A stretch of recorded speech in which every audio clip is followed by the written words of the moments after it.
Hello everyone, this is Ray here. This is going to be a post-production video walkthrough for two images that will be featured on the How You Shot It section on slrlounge.com. Basically, I'm going to go through the two images here, this one, and explain my editing behind them. You will notice first off though that they do both look flat and kind of devoid of color. I purposely did that in Adobe Camera Raw, reducing the contrast, taking the sliders for vibrance and saturation into the negatives a bit. Just something I've been playing with as of late, as I like to bring in the contrast where I like in my editing, or at least just something I'm trying to do lately.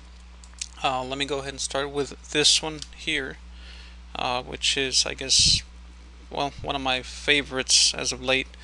First thing I ended up doing was using Nik Software's film filters, their modern one in particular, and there I chose the Kodak Ultra Color 100. As you can see here, I wrote it out for you all, and I'm not going to go into the settings because that would just take way too long, so I'll just show you what the end result is.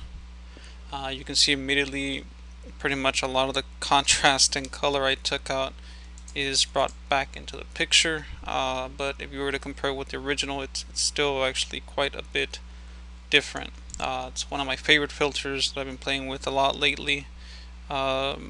Just make sure you play with the saturation settings on that and you can get some pretty cool looking photos. Next up, I brought in what is now for me my customary hue saturation layer. You can see the settings here. The only thing that I want to note out is I ticked the colorize option, and you can see here I added a blue hue to it, pumped up the saturation.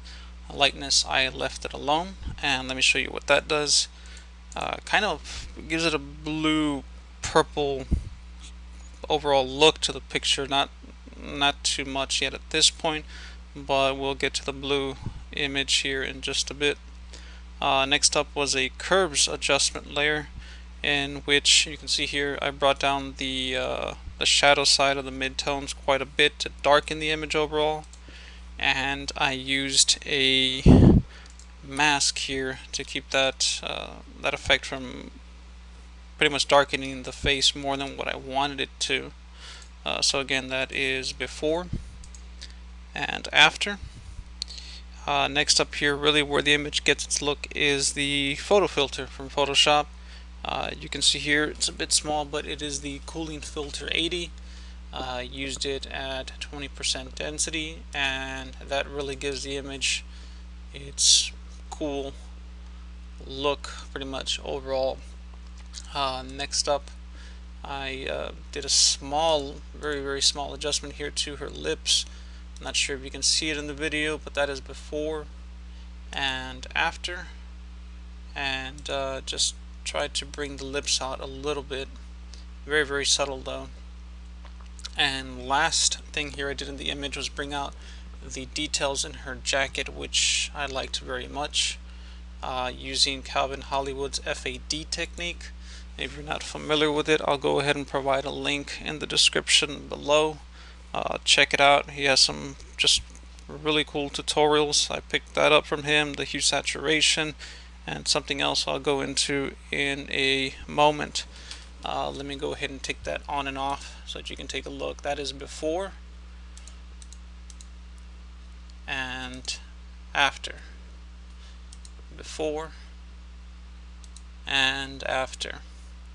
One other thing that I picked up from him, as I was saying, is well, let me show you first here, is this right here.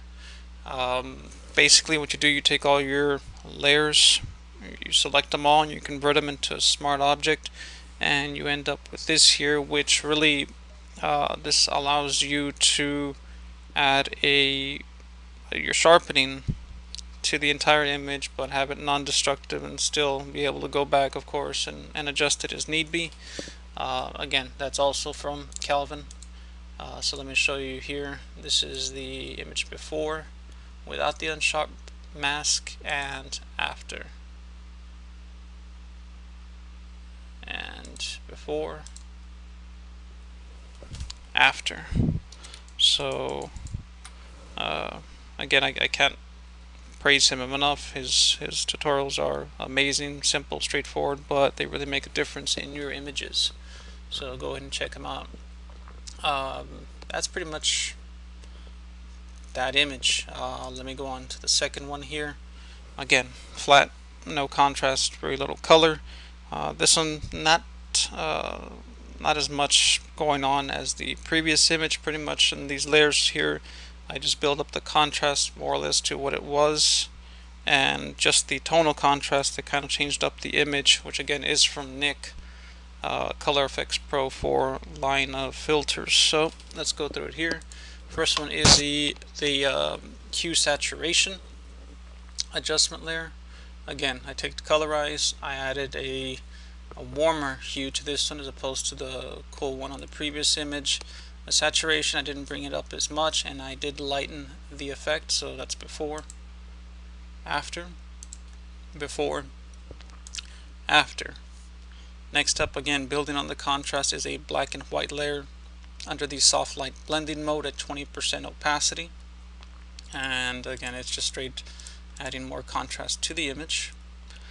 Next up here is a curves adjustment layer, which I lowered the upper midtones, as you can see here. And again, just more contrast. I did a stamp visible function here, which is not function, I'm sorry, operation, which is Shift Alt Control and E. Again, that's Shift Alt Control and E, and just to group everything below without actually merging them. That way I can go back later and edit them as need be. And last thing I did was apply the tonal contrast filter, and as you can see, I took out the part of my light stand that was there, and that's pretty much it. Again, not going into the specifics for the filters because that would just take way too long. I would like to thank slrlounge.com for hosting my tutorial slash walkthroughs, and for my model for these two pictures, Adrina Thafoya. She made the shoot really fun, was really easy to work with, and it was actually her idea to stand in the water for this particular image. So thank you, Adrina, thank you, slrlounge.com, and thank you anyone who views this. Laters.